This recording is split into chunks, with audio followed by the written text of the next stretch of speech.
Nagtuturo po ako sa daycare within 5 years, then DepEd 2 years. Volunteer.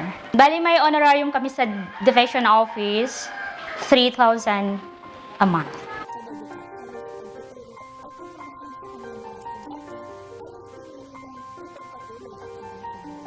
Tungkol naman sa mga pagkain, minsan, binibigyan ko sila. Binibigyan ko sila ng snack kasi naranasan ko rin yun noon na walang-wala rin kami. Buti na lang may kaibigan akong lagi nagbibigay sa akin ng pagkain. Kaya ganun, nakikita ko yung sarili ko sa mga bata pag wala silang pagkain, kaya binibigyan ko sila. Gusto kong sabihin sa kanila na kailangang pagpatuloy natin ang pag-aaral kasi importante talaga yun sa atin. Talagang nagbibigay yun ng magandang kinabukasan. That's for future preparation. Hindi hadlang ang kahirapan. Kagaya sa akin, ang hirap ng buhay namin noon.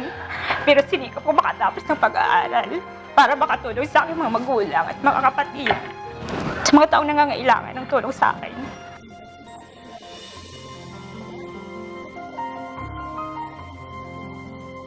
Ang gusto ko lang sabihin sa mga bata, kahit mahirap yung lugar natin, kahit ganito yung sitwasyon natin, lalo na pag umulan ng malakas, hindi natin intindihin yun. Basta ang mahalaga, ipagpatuloy natin yung pag-aaral natin para sa ating kinabukasan.